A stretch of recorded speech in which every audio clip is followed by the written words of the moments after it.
Amigos, hermanos, bienvenidos una vez más a nuestro programa de hoy, a nuestro Abriendo Puertas. Fíjense, nuestro pueblo, igual que la tradición bíblica, han sabido siempre interpretar la presencia cercana de Dios y cómo Dios se nos manifiesta, especialmente cómo Dios tiene unos mensajeros particulares que son los ángeles. Por eso hoy abrimos las puertas a los santos arcángeles Miguel, Gabriel y Rafael.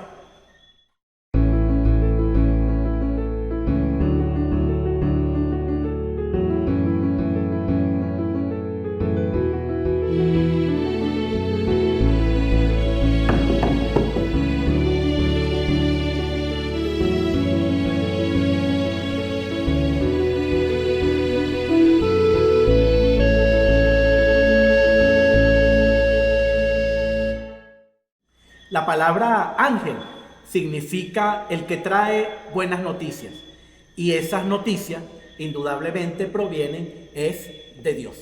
Ellos son mensajeros suyos. La existencia de los ángeles está afirmada en la Sagrada Escritura, tanto en el Antiguo como en el Nuevo Testamento. No es una invención. La Biblia nos menciona especialmente a unos seres creados por Dios, invisibles pero reales.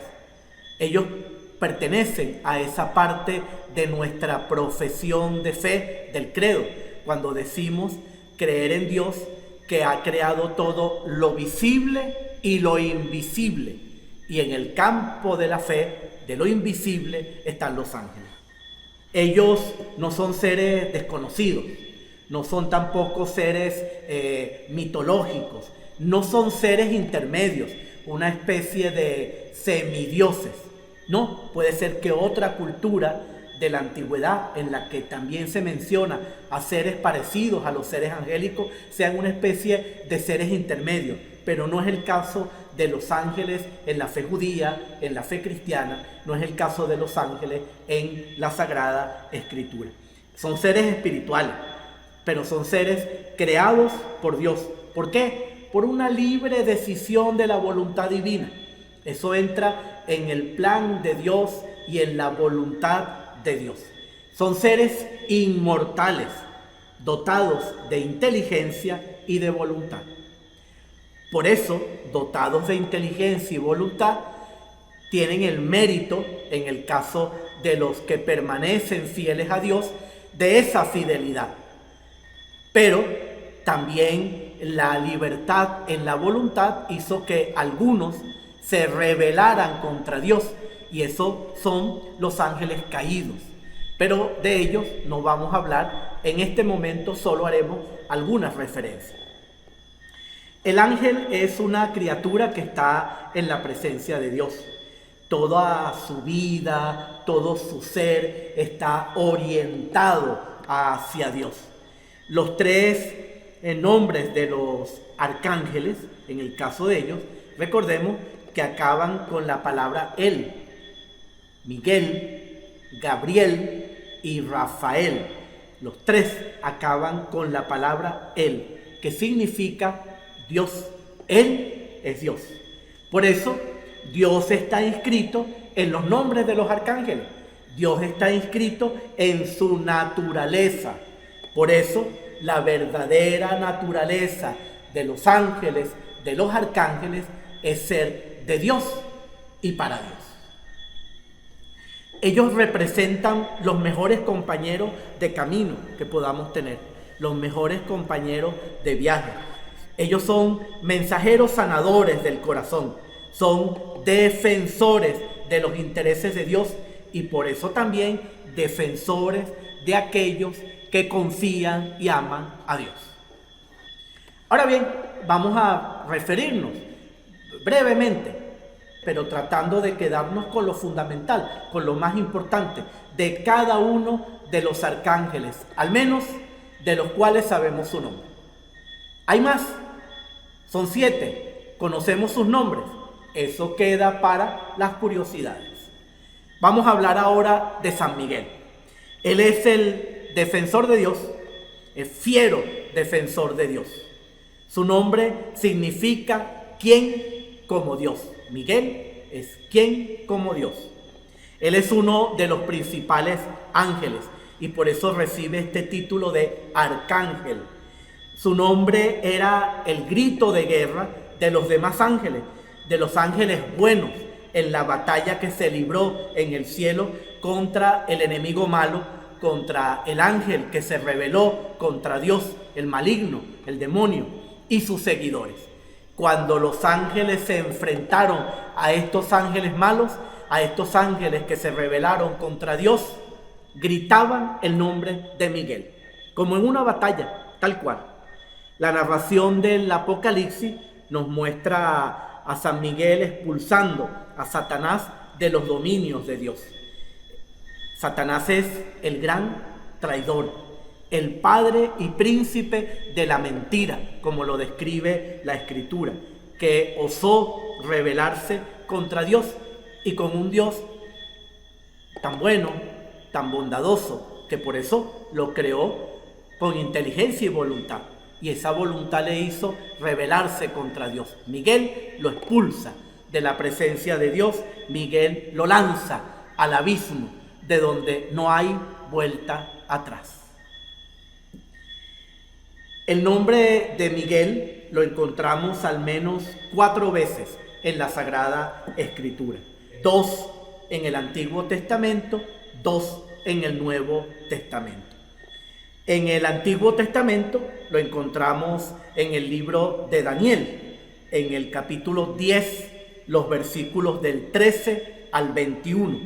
Allí aparece como un defensor, como un protector frente al imperio persa y al rey persa en la revelación que tiene Daniel, en la revelación que tiene el profeta. También en el libro de Daniel, en el capítulo 12, en los versículos del 1 al 4, vuelve a aparecer Miguel y expresamente Daniel dice que es el defensor del pueblo. En el caso del Nuevo Testamento nos encontramos con el libro de Judas, el versículo 9. Recuerden que Judas es una carta que apenas tiene un solo capítulo, está dividido en versículos porque no tiene capítulos, es un libro corto y en el versículo 9 se habla de Miguel, precisamente frente al mal, frente al maligno. Y en el libro del Apocalipsis, en el capítulo 12, en el versículo 7, se menciona pues expresamente a San Miguel, como hacía antes referencia, pues expulsando a Satanás, expulsando al maligno, venciendo y sometiendo al maligno. Por eso normalmente a San Miguel se le representa pues con una espada, muchas veces con un escudo, con una vestimenta como la de un soldado, con un casco, aunque con referencias pues angelicales, y siempre pisando al maligno y sometiendo al maligno. A veces con la espada en alto, a veces blandiendo la espada sobre el maligno y a veces sujetando también una cadena pues en la que tiene al maligno vencido.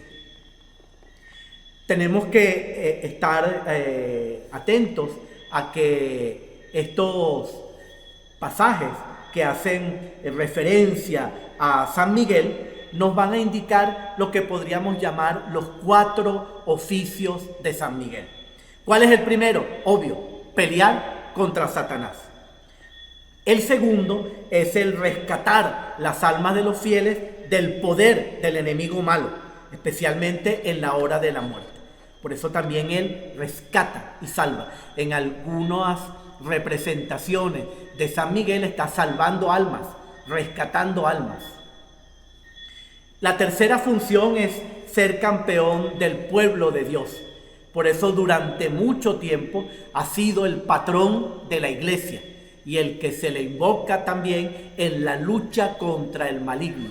Por eso hay algunas oraciones de exorcismo aprobadas por la iglesia en las que se invoca desde muy antiguo a San Miguel contra el mal, contra el maligno. Y la cuarta función es llamar de la tierra y traer las almas de los hombres a juicio. Aunque en otras tradiciones se dice que esa función era de San Gabriel, ha sido siempre más atribuida a San Miguel, el llevar las almas al juicio. Por eso también en algunos cuadros, en algunas representaciones, él aparece muy cercano al Señor en el momento del juicio, como subiendo, como presentando las almas, o el que hace el discernimiento de los buenos y de los malos, de los que se salvan y de los que se pierden. Nosotros como cristianos, los creyentes, tenemos que mirar en San Miguel Arcángel el mejor baluarte para defendernos de las acechanzas del enemigo malo. Y también él es el gran ejemplo de fidelidad a Dios. Cuando otro se rebeló, él permaneció fiel a Dios.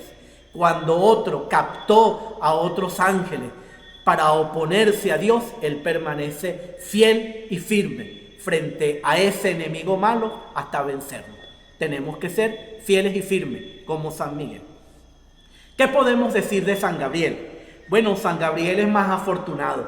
Seguramente participó también en estas batallas, pero en la misión que a él le corresponde, que a él le toca, pues es más afortunado, porque es mensajero de Dios, le toca traer mensajes, y esos mensajes normalmente son buenos.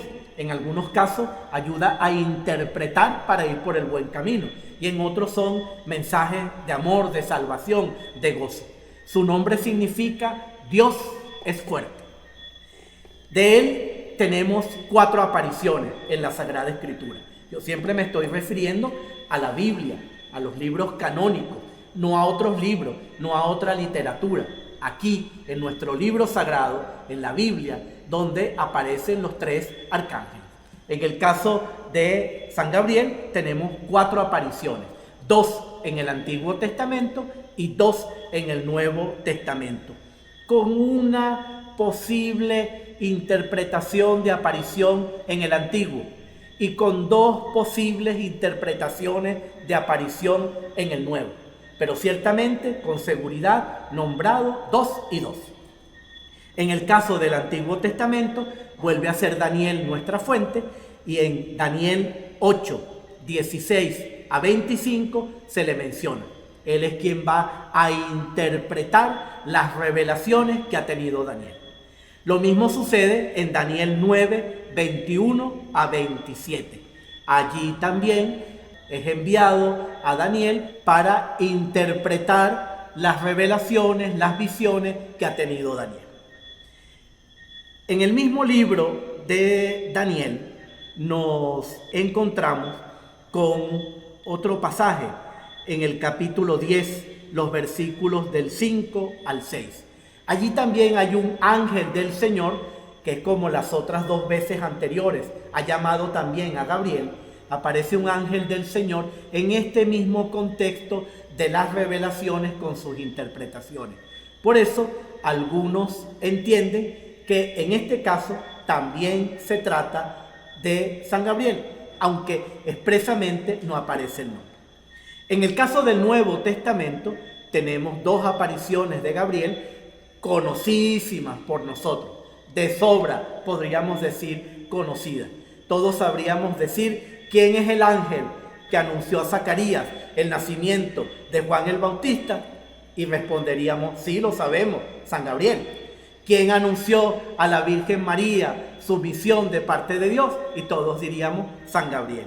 Se trata del Evangelio de San Lucas, el capítulo 1, los versículos del 11 al 20. Allí se hace el anuncio a Zacarías. Y tenemos también San Lucas en el capítulo 1, los versículos del 26 al 38, donde se hace el anuncio a la Virgen María. Por cierto, que en el caso de Zacarías hay que tener mucho cuidado con San Gabriel, porque San Gabriel parece muy dulce, haciendo anuncios muy hermosos en el caso del Bautista y en el caso de la Virgen María. Pero como Zacarías dudó de la acción de Dios, Gabriel lo dejó mudo. Le dijo, ahora no vas a poder hablar hasta que nazca tu hijo, hasta que llegue el momento, te quedarás mudo, porque no me has escuchado, porque has dudado de mí, que vengo de parte de Dios. Así que ya saben, no nos metamos con San Gabriel. Dicho esto, es importante también el que, aparte de estas dos claras apariciones de San Gabriel, tenemos dudas acerca de otras dos en el mismo contexto del nacimiento del Señor y teniendo que ver con el nacimiento de Cristo, pero textos en los que todo pareciera decirnos que se trata de San Gabriel. Tenemos el caso de la aparición a San José, Mateo 1, del 20 al 25, y también tenemos otro caso de apariciones a San José para revelarle su misión y lo que tiene que hacer en el capítulo 2 de San Mateo, los versículos 13 y 19. Parece que todo diría que ese ángel del Señor es San Gabriel. Y en el mismo Evangelio de Lucas, en el capítulo 2, los versículos del 9 al 15, todo parece indicar que quien hace el anuncio a los pastores de la gran alegría del nacimiento del Redentor es el arcángel San Gabriel. Por otra parte, hay otro texto muy interesante en el que muchos estudiosos de la Sagrada Escritura, de los Evangelios, interpretan como una presencia de San Gabriel. Se trata de Lucas 22, 43. Jesús está en Getsemaní. Jesús está en ese momento duro en el que sudó sangre. Jesús, como le ha dicho a sus apóstoles, se siente triste hasta la muerte. Y hay un ángel del Señor que lo fortalece, que lo conforta. Lucas 22, 43. Parece que ese ángel fue el arcángel San Gabriel. Lo acompañó desde el anuncio de su nacimiento hasta también el momento aciago de tener que entregar su vida y de ser fiel a la voluntad del Padre. En la tradición cristiana, Gabriel siempre es el ángel de la misericordia, mientras que Miguel es más bien el ángel del juicio, del sometimiento. Con San Gabriel sucede algo parecido que con San Miguel, y es que las opiniones varían en cuanto a cuál es su rango en la jerarquía celeste. Volveré sobre este asunto en las curiosidades, pero algunos colocan a San Miguel como el primero de los arcángeles, pero tenemos una tradición, sobre todo en el Oriente, que nos coloca a Gabriel como el primero de los arcángeles. En este caso, el ejemplo que nosotros aprendemos de San Gabriel es a predicar sin miedo, como lo hizo él, a predicar sin miedo, que los designios de Dios, la voluntad de Dios, predicar sin miedo a los demás y a los propios hermanos, y sobre todo, pues, a testimoniar las maravillas de Dios. Ahora hablemos de San Rafael. San Rafael representa también la mano providente de Dios. ¿Pero de qué forma? Pues la mano providente de Dios que no olvida a sus hijos en el camino y que no olvida a sus hijos en la enfermedad, en ese momento también difícil del sufrimiento. El nombre de Rafael significa Dios cura. También parece que significa medicina de Dios. Hay otras traducciones que dicen que el nombre de Rafael significa Dios ha obrado la salud. En todo caso, tiene que ver siempre con la salud que Dios ofrece por medio de Rafael. A él le tocó sanar muchas heridas del cuerpo y sobre todo del alma. Él es el arcángel que cura, es el arcángel que alivia las penas del alma, es el arcángel que sabe confortar y comprender al que sufre y por eso le acompaña en el camino, por eso le acompaña también en la travesía de la vida. que está muchas veces marcada por la enfermedad, por el sufrimiento, por el dolor. Él aparece una sola vez en la Sagrada Escritura. Todo lo demás se corresponde a la tradición, pero aparece una sola vez en la Sagrada Escritura. Aparece solamente en el libro de Tobías. El primero va disfrazado en forma humana, acompañando al hijo de Tobías, y se hace llamar Azarías. Pero luego, en Tobías 12:5, él revela quién es en verdad y revela su nombre, que es Rafael, enviado de Dios. Y eso pues produce que se sobrecojan Tobías y su hijo, y que pues se den cuenta que están en la presencia misma de Dios por medio del arcángel Rafael.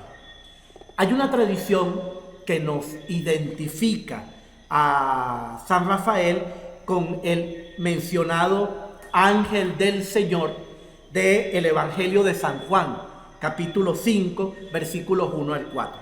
Se trata del ángel del Señor que baja de tiempo en tiempo sobre la piscina, que se llama la piscina probática, y que remueve el agua. Y cuando eso sucede, el primero que entra al agua se cura.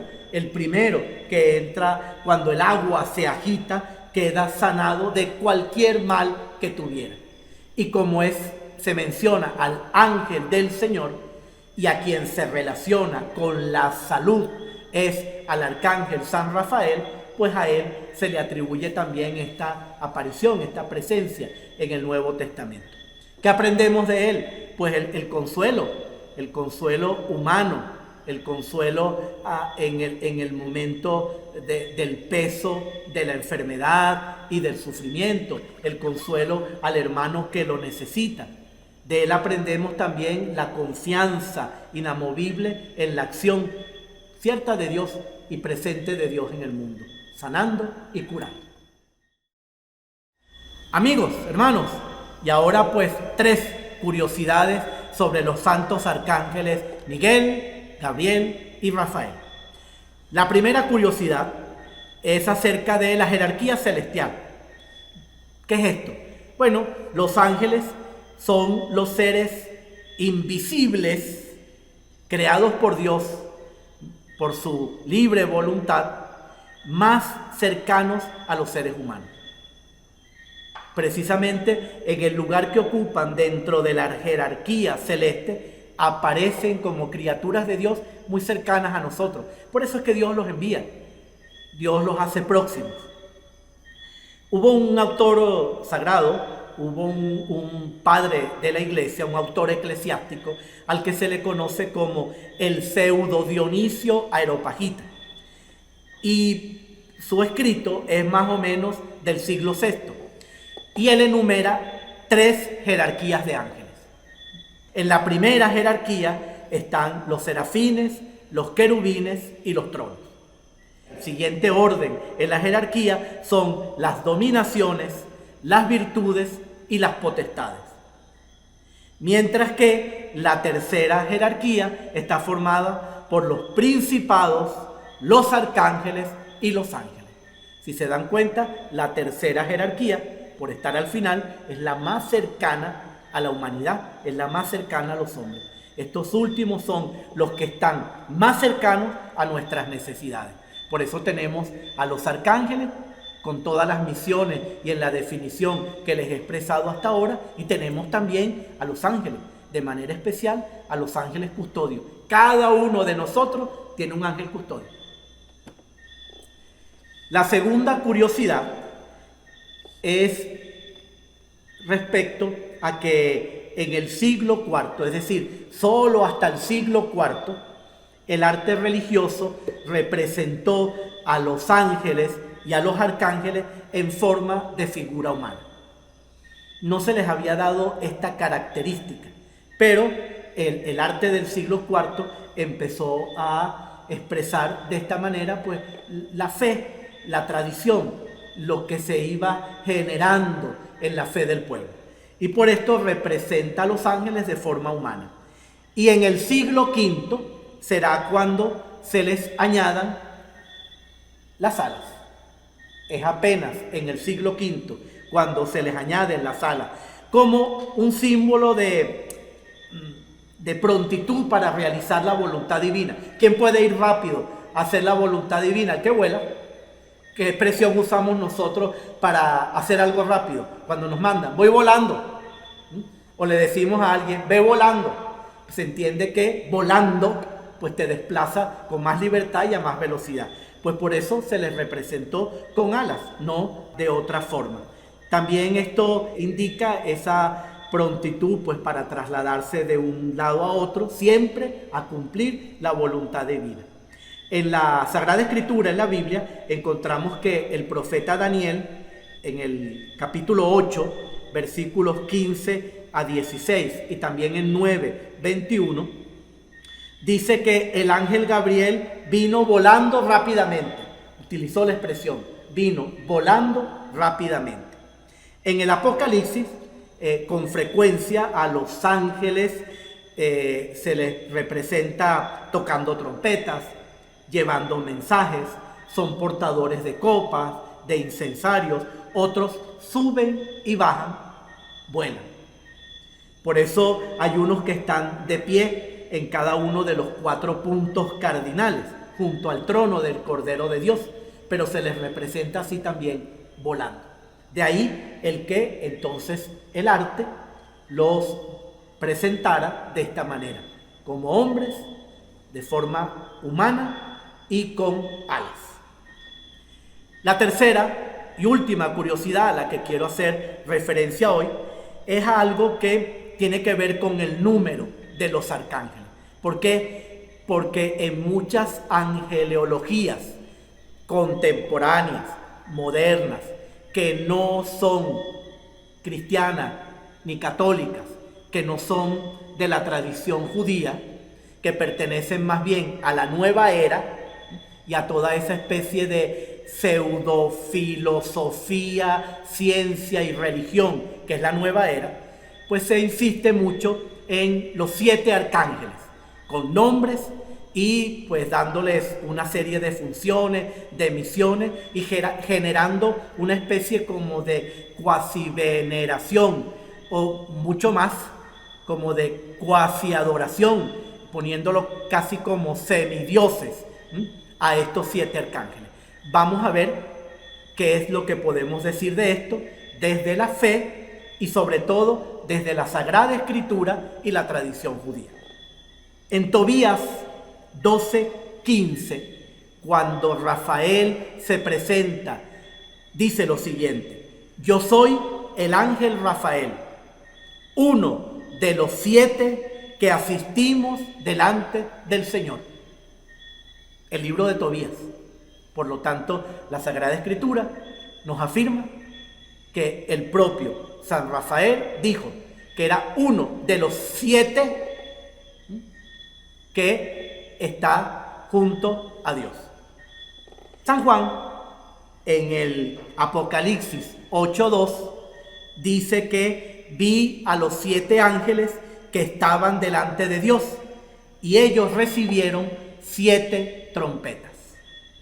Los ángeles delante de Dios, 7 trompetas. Todo esto, desde estas 2 citas bíblicas, nos lleva a afirmar que sí, que son 7 los arcángeles. Pero la Biblia nos da el nombre solo de 3: Miguel, Gabriel y Rafael.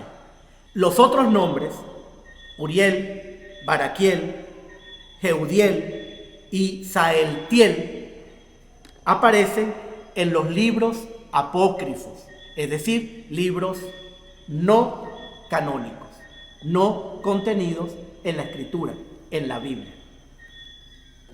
Están en un libro conocido como el libro de Enoc, está en un libro que se llama el 4º libro de Esdras y es también en la literatura rabínica, pero ninguno de esos textos son bíblicos.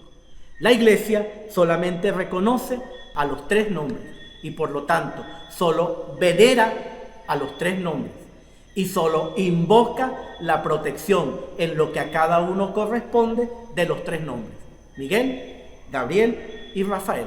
Por eso celebramos la fiesta de los santos arcángeles, Miguel, Gabriel y Rafael. Los demás pueden servir como referencia. Que la Biblia menciona que son 7, sí, es palabra de Dios, son 7. Solo 3 nos revela la Escritura sus nombres. Solo 3 aparecen claramente interviniendo en favor de los hombres con la misión que les corresponde dada por Dios. Solo esos 3 son doctrina. Por eso los otros nunca han recibido veneración en la iglesia. Amigos, hermanos, no se olviden pulsar el pulgar para decir que este programa les gustó. No olviden de pulsar la campanita para seguir recibiendo el anuncio de los próximos programas. Y suscríbanse e inviten a otros a suscribirse al canal de la Parroquia Caridad del Cobre Santa Paula. Los bendiga Dios en el nombre del Padre, del Hijo y del Espíritu Santo. Amén. Santos arcángeles, Miguel, Gabriel y Rafael, rueguen por nosotros.